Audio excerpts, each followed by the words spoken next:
योद्धे नव्हते, तर एक दूरदर्शी राजे आणि कुशल प्रशासक होते. त्यांचे प्रशासन आणि मंत्रिमंडळ यांच्याविषयी माहिती सादर करणार आहे अवनी तोंडे, शिवाजी महाराजांचे अष्टप्रधान मंडळ.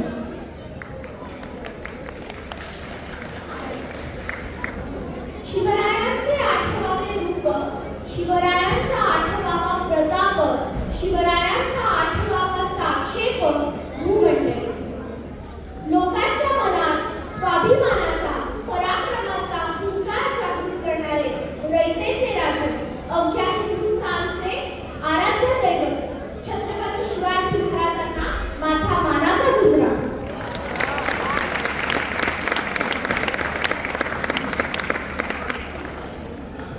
मंडळी, कोणतेही महान कार्य एकट्याच्या जीवावर उभं राहू शकत नाही. त्यासाठी एका तत्वावर श्रद्धा असलेले मजबूत संघटन आवश्यक असते आणि शिवाजी महाराजांचे अष्टप्रधान मंडळ हा त्याचा एक धडधडीत पुरावा. आज त्याबद्दलच बोलण्यासाठी मी आपल्यासमोर उभी आहे. प्रधान अमात्य सचिव मंत्री सुमंत न्यायाधीश धर्मशास्त्री सेनापती त्याग असे सुजाणा अष्टप्रधानी शिवमुख्य राणा. छत्रपती शिवाजी महाराज हे हिंदुस्थानाच्या इतिहासातील एक तेजस्वी हिरा. पण हिरा जसा रत्ना मोत्यांच्या कोंदणात शोभून दिसतो, तसेच छत्रपती शोभायमान होतात हे त्यांच्या सामर्थ्य संपन्न मंत्रिमंडळामुळे. सन 1674 मध्ये शिवाजी महाराजांचा राज्याभिषेक झाला.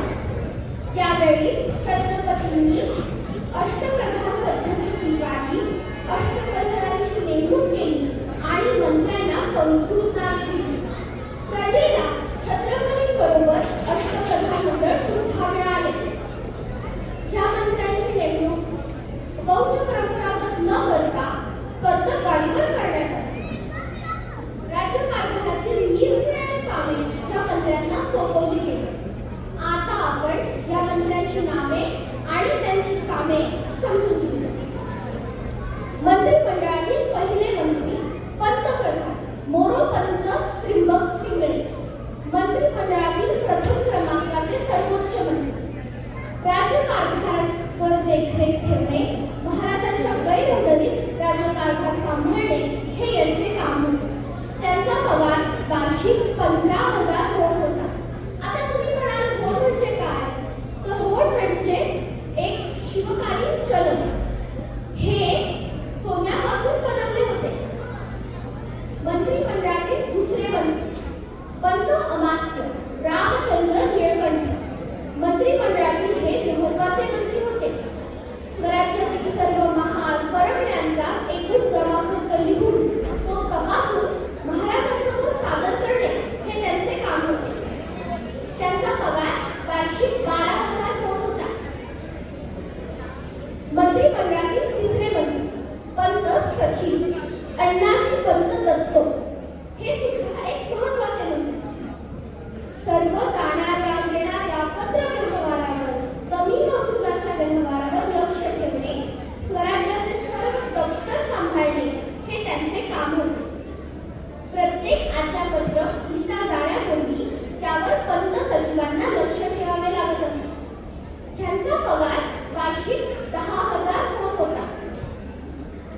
मंत्रिमंडळातील चौथे मंत्री दत्ताजी पंत त्र्यंबक. यांच्याकडे महाराजांच्या खाजगी कारभाराकडे लक्ष ठेवणे, गुप्तहेरांकडून बातम्या मिळवणे व दरबाराची बातमीपत्रे तयार करणे, महाराजांची रोजनिशी ठेवणे, त्यांच्या भोजन व्यवस्थेकडे लक्ष ठेवणे ही कामे त्यांना करावी लागत. त्यांचा पगार 10,000 होत होता.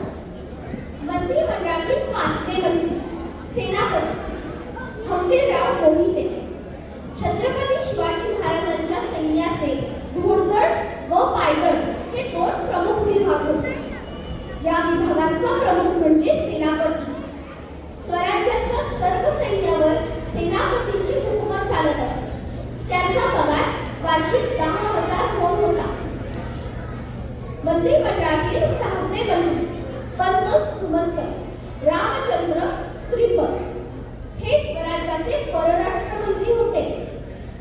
परराष्ट्रांना खलिते पाठवणे, परराष्ट्रांकडून आलेले खलिते घेणे, परराष्ट्रांसंबंधित नियमितपणे महाराजांना माहिती आणि सल्ला देणे ही कामे आणि परराष्ट्रातून हेरांच्या सहाय्याने बातम्या काढण्याचे महत्त्वाचे काम त्यांना करावे लागत. त्यांचा पगार होता वार्षिक 10,000 होता. मंत्रिमंडळातील 7वे मंत्री न्यायाधीश निराजी पंत रामजी हे स्वराज्याचे सरन्यायाधीश होते. दिवाणी व फौजदारी दोन्ही प्रकारच्या गुन्ह्यांबाबत खटले चालवून न्यायनिवाडा करून रयतेला न्याय देणे हे त्यांचे काम होते. त्यांचा पगार वार्षिक 10,000 होता.